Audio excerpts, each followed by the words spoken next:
फिर वो बात करते रहे, हम जनता के साथ हम कुछ भी ना दिखाते हुए हाथ हिलाते रहे। फिर वो लोग आए, एक बार तो नए नए चेहरे आ गए और फिर उन लोगों ने धक्का लगाया। फिर तीसरी बार ये जो 3 नंबर पुल है इसके आगे लेकर के जाकर के खड़े कर दिया और वहां पर कुछ देर हमको खड़ा रखा गया। हमने कहा भाई क्या बात है, यहाँ आखिर क्या हो रहा है हमारे साथ? तो उन लोगों ने बताया तो कुछ नहीं, लेकिन धक्का पीछे से मारते रहे, कभी कभी जनता के ऊपर चढ़ा देते थे। जनता के ऊपर चढ़ा देते थे तो हमको यही लगता था कि वो चाहते हैं कि जनता के ऊपर जब चढ़ा देंगे तो जनता उग्र हो जाएगी तो इनको खींच के पटक देगी। हम राम नाम कहते हुए बैठे थे अपनी पालकी के ऊपर, ये प्रभु आप ही रक्षा कर सकते हो, और भगवान रक्षा करते रहे। करते कराते ला करके 5 बजे शाम यहाँ हमको छोड़ दिया। जैसे उन्होंने किया था, हमने इस पालकी को सीधा भी नहीं किया, जैसे उन्होंने छोड़ा हमने कहा क्या बात है, कहाँ जा रहे हो? बोले यहीं तक हमको आदेश था। हमने कहा तो इसका मतलब तुम आदेश चलाए? तो फिर कुछ नहीं बोले। एक उसी में से आया, बोला क्या करूं, नौकरी है। हमने कहा भाई ठीक है करो नौकरी। नौकरी करने के लिए गए, तुम अपनी माँ का हत्या करने गए तो कर दोगे? चुप हो गया, क्या कहता वो भी बेचारा चला गया। उसके बाद हमने सोचा हम क्या करें। हम अपने शिविर से प्रातःकाल 9 बजे भगवान की पूजा अर्चना करके दंड का तर्पण करके बड़ी प्रसन्नता के साथ संगम स्नान के लिए निकले थे। संगम स्नान हमारी अभिलाषा था। संगम स्नान हमको अगर नहीं करने दिया गया तो अब अमावस्या तिथि जब तक नहीं होती है तब तक तो हम जहाँ आए वहीं बैठे रहेंगे। तो सवेरे 7 बजे लघुशंका गए थे हम, उसके बाद मौका नहीं लगा था। रात को 1 बजे अमावस्या पूर्ण हो रही थी। रात को 1 बजे तक 18 घंटे हम इसी आसन पर बैठे रहे, ना तो अन्न का एक दाना खाया, ना तो एक बूंद पानी पिया और ना लघुशंका के लिए उतरे। 18 घंटे इस तरह से हमको संयम बांध करके बैठने के लिए इसने मजबूर कर दिया। क्यों मजबूर कर दिया? आप में से बहुत से लोगों ने लिखा कि शंकराचार्य जी धरने पर बैठ गए। बिल्कुल गलत बात है, हम कोई धरने पर नहीं बैठे हुए हैं। आप में से कुछ लोगों ने लिखा कि अनशन पर बैठ गए। बिल्कुल हम किसी अनशन पर नहीं बैठे हैं। हम स्पष्ट कर देना चाहते हैं, हमको तो प्रशासन ने हमारे परिकरों को हमसे दूर करके अपनी अभिरक्षा में लिया है। वो जहां छोड़ गए हैं हम वहीं हैं और वहीं बने रहने वाले हैं। अब तो प्रशासन हमको जहां ले जाएगा वहीं हम जाएंगे, और जब तक ये मेला है तब तक मेला का प्रशासन है। हम हैं यहाँ पर बैठे हैं, और जब मेला खत्म हो जाएगा तो दोबारा मेला लगेगा, दोबारा भी हम आएंगे, लेकिन शिविर का प्रवेश तब तक नहीं करेंगे जब तक ससम्मान न केवल हमको बल्कि हमारे 4 शंकराचार्यों के बारे में उनकी पालकी से जाने का आने का प्रत्यक्ष प्रोटोकॉल तैयार नहीं कर दिया जाता है और क्षमा याचना नहीं कर दी जाती।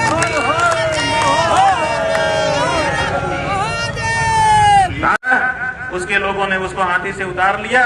सेना ने समझा कि वो मारे गए, परिणाम युद्ध हार गए और भारत पर मुगलों का राज हो गया। अंतिम हिंदू राजा था हेमुकाला। तो हमने इतिहास पढ़ा हुआ है कि जनता की नजर से अगर दूर गए तो शत्रु अपना काम कर देगा।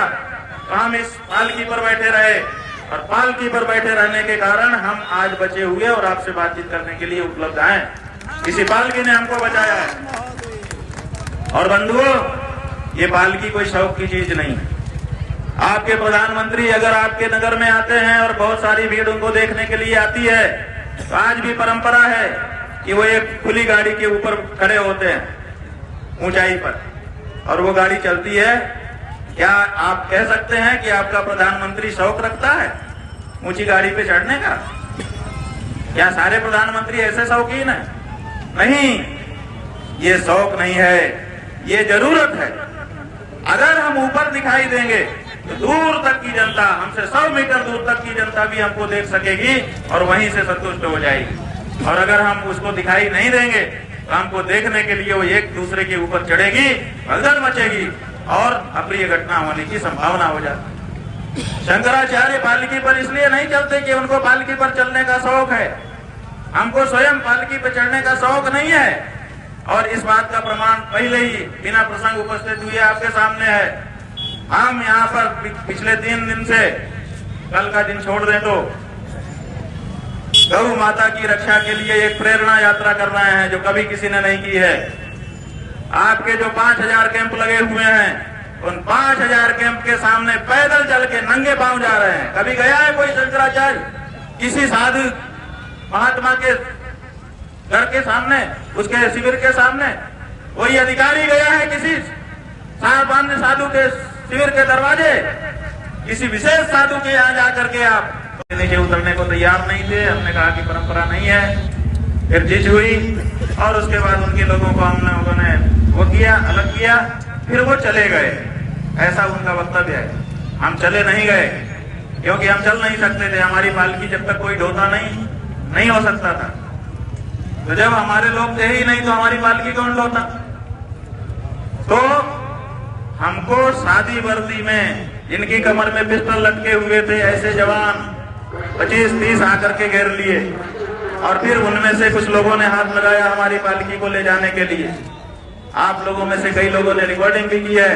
हमने उनसे पूछा कि भाई तुम कौन हो पहले बताओ और कहाँ ले जा रहे हो बताओ, तो वो पीछे हो गए। वो ना तो अपनी पहचान बताना चाहते थे और ना ये बताना चाहते थे कि वो हमको कहाँ ले जा रहे हैं। और आप देखिए कि आपके शंकराचार्य को पूरी भीड़ में जहाँ तरह तरह के लोग हैं, अनजाने लोग हैं, पता नहीं कौन किस भावना से आया हुआ है, वहाँ उन्होंने हमारे परिकरों से बिल्कुल हमको अकेला कर दिया। एक अकेला। जीवन में कभी हम अकेले नहीं रहे। हम रात को सोते भी हैं तो 2 लोग हमारे पास बैठ के जागते रहते हैं। एक ऐसा समय नहीं आता, नहाते भी हैं तो बाथरूम के बाहर 2 लोग रहते हैं। कभी हम अकेले नहीं रहते हैं। ये जीवन का हमारा पहला दिन था पिछले 25 सालों में, क्योंकि हम सन्यासी जब से हुए हैं तब से हमारा नियम है, तब से हमारे साथ हमारे परिकर हर समय रहते हैं। सोते समय भी जगते हुए बैठे रहते हैं।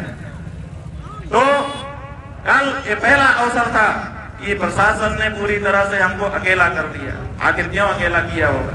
और फिर पुलिस के जवान लेके चले। हम डाटा भाई तुम या तो पहचान बताओ या तो बताओ कहाँ ले जा रहे हो। तब हम कुछ सोचे और नहीं तो हटो, तो हट गए क्योंकि कैमरे थे आपके। लेकिन पीछे जा करके ये जो बैग है इसके पीछे छुप करके धक्का मारते हुए हमारे रथ को ले चले। पहले तो वो ले करके गए किला पर, जहाँ किला की दीवार है, और वहां ले जा करके एक ढाल पर खड़ा कर दिया, आधे ढाल पर। और उसके बाद गायब हो गए सब लोग। हमने देखा कि अब कोई आगे भी नहीं ले जा रहा है, कुछ हो नहीं रहा है। हमने पूछा भाई क्या बात है? कोई कुछ बोलने को तैयार नहीं। पब्लिक आ गई, वो प्रणाम आदि करने लगी। हम वहीं कहते कि भाई हमारे साथ अनहोनी हो रही है, तो जनता गुस्से में आ जाती। हमने किसी से कुछ नहीं कहा, बंधु को धैर्य धारण किए रहे, मुस्कुरा करके उनको आशीर्वाद देते रहे। ये कुछ नहीं दिखाया कि कुछ गड़बड़ हो रहा है। लोग प्रणाम करते रहे, घेरे रहे। हमने पूछा ये कौन सी जगह है? कोई बता नहीं पा रहा था, तो क्योंकि किला दिख रहा था। एक व्यक्ति ने कहा ये किला है। हमने कहा ठीक है। फिर 15-20 मिनट के बाद वही जवान फिर से आ गए और फिर से हमारे रथ को एक है कि जब तक हम जीवित हैं किसी से भी बात करें। तो जैसे गाना बना था ना कि हम उस देश के वासी हैं जिस देश में गंगा बहती है। हम कहना चाहते हैं कि हम ये कह सके किसी से भी बात करते समय गर्भोन्नत होकर कि हम उस देश के वासी हैं जिसमें गौ रक्षा होती है। आज हम ये नहीं कह पाते। जब विदेशी आके हमारे सामने कहता है कि 100 करोड़ सनातन धर्मी तुम अपनी गाय माता की रक्षा नहीं कर पा रहे हो, तुम क्या करोगे? हम कुछ नहीं बोल पाते। और बंधुओं, मुसलमानों से हमें परहेज है, क्योंकि उनका लगभग सब काम हमसे उल्टा उल्टा है। इसीलिए हम उनको अपने से भिन्न समझते हैं। 99 बातों से सहमत नहीं है उनकी, लेकिन एक बात ने हमको प्रभावित किया।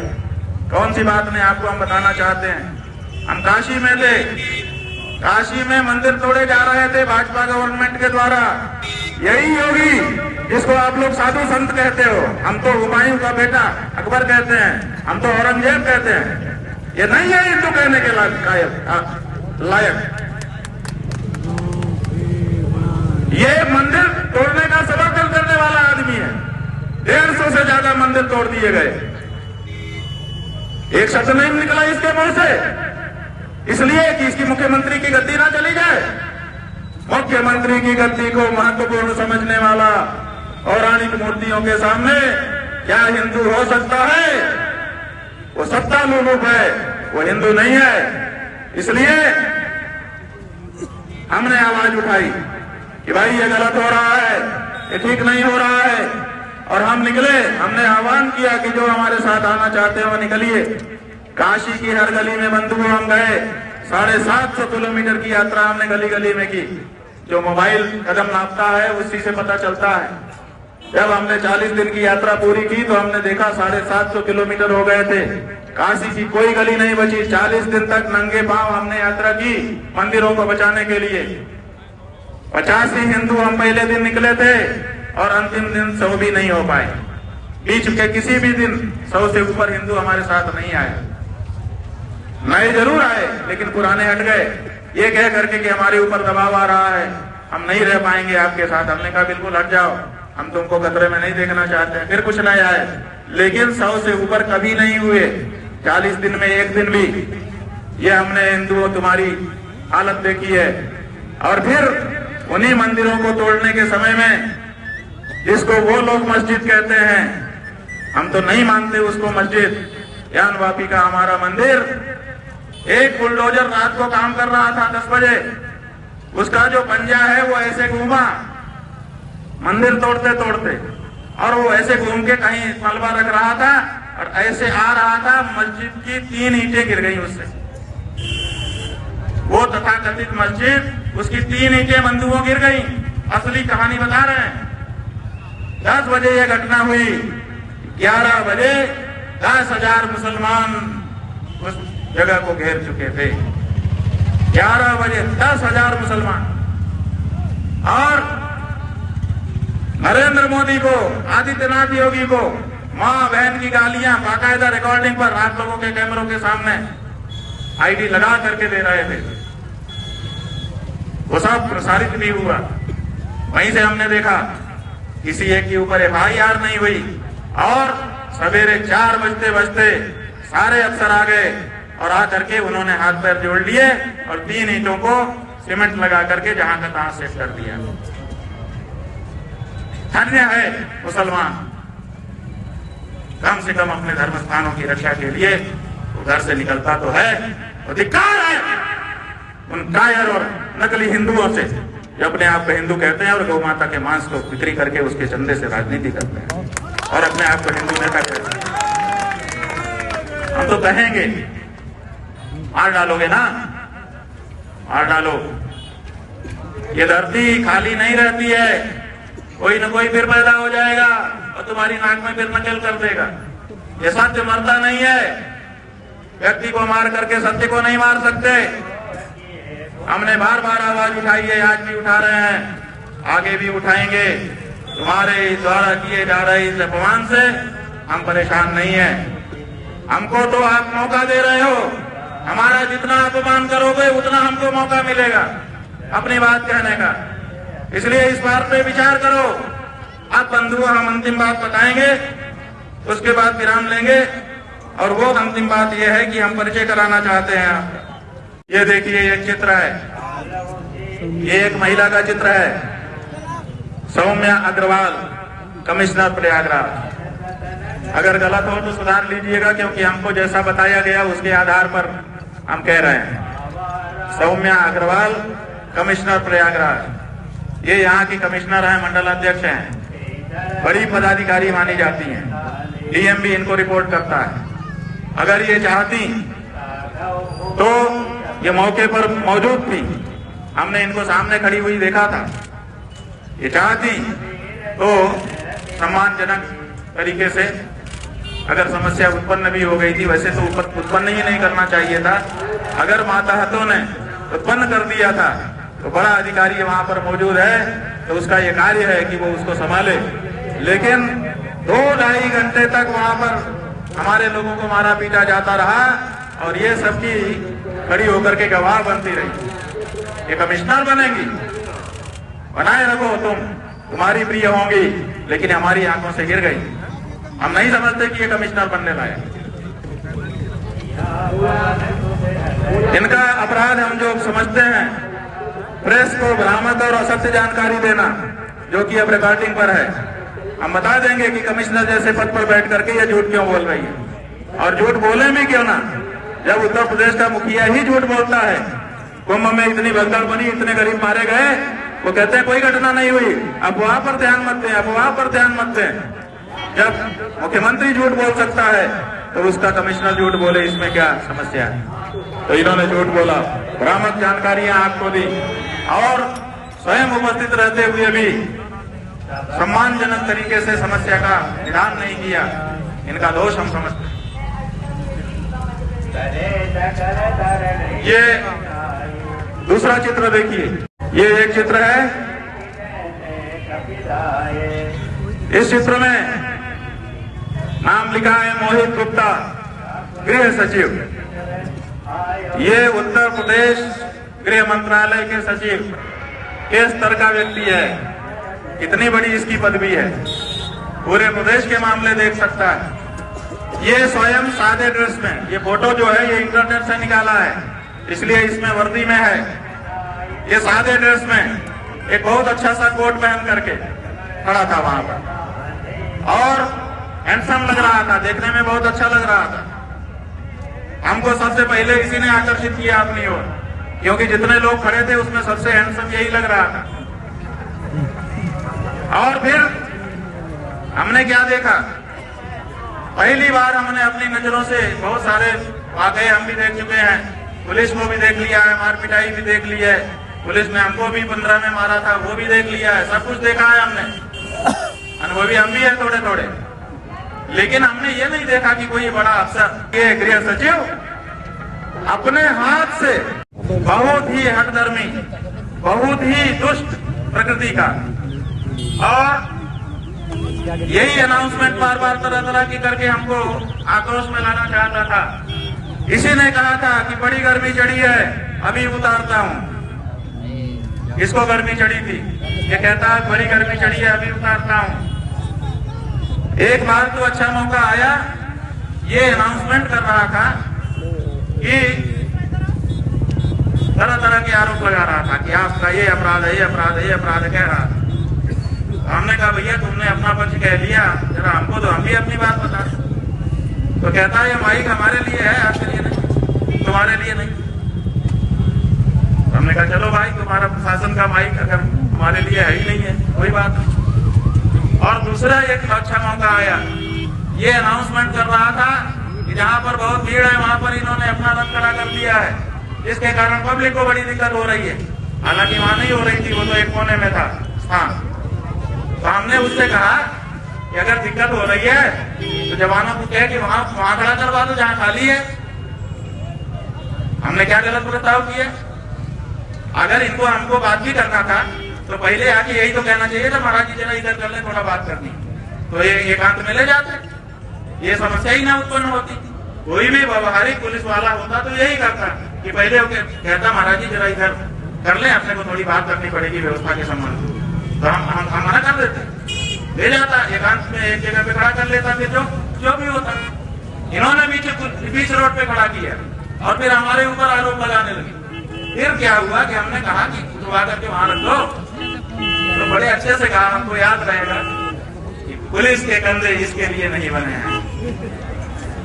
बड़े गजब डायलॉग के अंदाज में कहा कि पुलिस के कंधे इसके लिए नहीं बने हैं। और फिर थोड़ा सा ऐसा शब्द कहा जो अच्छा नहीं लगेगा हमारे स्वयं के, हमारे लिए है, कुछ गाली सच बोल करके कि तुम्हारे लिए नहीं, इस तरह का। तो हमको लगा कि अरे वाह, पुलिस के कंधे थोड़े छोटे मोटे कामों के लिए नहीं है, बड़े कामों के लिए ही। और बाद में जब पुलिस वाले हमको लेकर के यहाँ तक आ गए, यहाँ से घुमाते वहां से घुमाते, तो हमको उसकी बात याद आती रही रास्ते में कई बार, कि कहता था कि पुलिस के कंधे इसके लिए नहीं है और यही कर रहे हैं पुलिस वाले। ये जो बंधु था, इसी ने कहा कि इसके साथ के सबको हटाओ और इसे नीचे उतारो। पहला आदेश इसी ने कहा था कि इसके साथ के सबको हटाओ और इसको नीचे उतारो, ये व्यक्ति।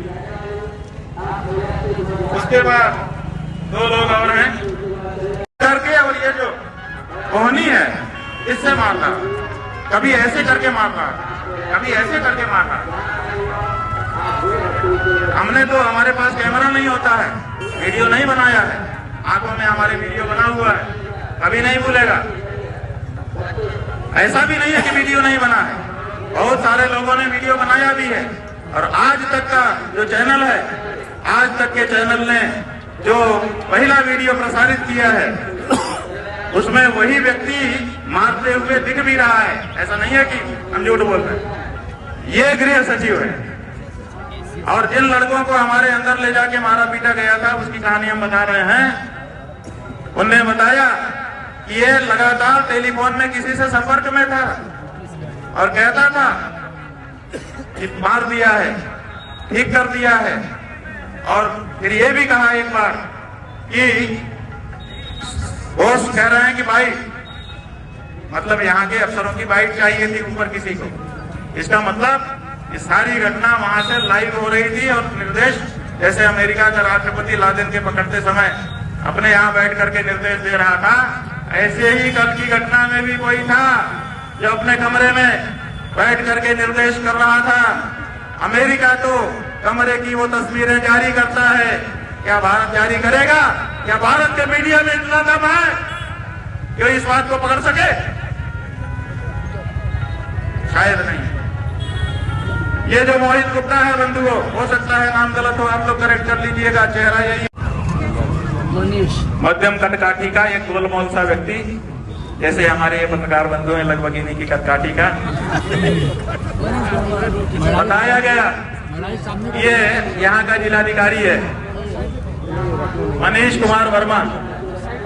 हाँ, इस साइड भी देख लो भैया। ये मनीष कुमार वर्मा, नाम गलत हो सही करवा दीजिए, जिलाधिकारी प्रयागराज। ये भी वहां पर उपस्थित है। जिलाधिकारी एक सम्मानित पद होता है, जिम्मेदार पद होता है। आशा की जाती है राष्ट्रपति को रोज आख्या भेजते हैं, ये वहां स्वयं उपस्थित थे। क्या इनको अपने विवेक शक्ति का प्रयोग करते हुए इस तरह के मामले पैदा होने देना चाहिए था, जिससे पूरे प्रदेश और पूरे देश में कोलाहल मचे? निश्चित रूप से ये जानबूझ करके ऐसा कर रहे थे। अगर ऊपर से इनको कहा गया था तब तो ठीक, तब तो आपके अच्छे सिपाही हैं, जो आप कहते हैं वो करते हैं, आज्ञाकारी हैं। आज्ञाकारी भी अच्छा माना जाता है कुछ मामलों में।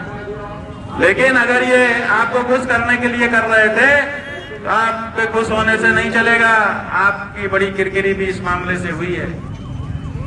जो सिंधु सनातनी जनता है उसने आपके अपने शंकराचार्य के अपमान को अच्छे से नहीं लिया है। अभी तक हिंदू सनातनी जनता ने ये अधिकार पुलिस प्रशासन को और सरकारों को नहीं दिया है कि वो हम आचार्यों का अपमान करने की शक्ति प्राप्त कर लें। तो इनकी गलती यह है कि प्रेस में इन्होंने असत्य बातें, भ्रामक बातें फैलाई और मौके पर मौजूद रहने के बावजूद इन्होंने ऐसा कोई उपाय नहीं किया जिससे ये घटना इतनी बड़ी न बनती, बात का पतंगड़ न बनता। और बंधु, अब जो चित्र हम दिखा रहे हैं, जैसे किसी, ये कैमरे का युग है, ये आंखों का युग नहीं है। यहाँ सब कुछ दर्ज हो जाता है, रिकॉर्ड पर रहता है। हजारों लोगों ने कैमरे में सब कुछ रिकॉर्ड किया हुआ है। और हमारे संयम की भी परीक्षा हुई है। 5-7 घंटे आपने जो हमारे साथ किया, करके देखो किसी संत के साथ 1 सेकंड में। पुलिस वालों से पूछ लो, ये लोग गाड़ी रोकते हैं, गाड़ी रोक के बात करें तब तक तो संत उबल जाते हैं। नहीं उबलते हो तो पूछ लो किसी भी पुलिस वाले का, इंटरव्यू कर लो। लेकिन पुलिस वाले को ट्रेनिंग रहती है, वो धीरे धीरे करके लाइन में ले आता है। लेकिन हम तो 5-7 घंटे हमारे साथ अन्याय होता रहा, एक बार भी हमको नहीं हुए। केवल एक मौके को छोड़कर जब हम वापस हो रहे थे, वापस होते समय जब हमारे लोगों के ऊपर आक्रमण किया गया, तब हम 1 सेकंड के लिए जरूर आक्रोशित हुए थे। हमने पीछे की तरफ देख करके हाथ उठाया था, इसलिए उठाया था कि तत्काल उस पर शांति हो।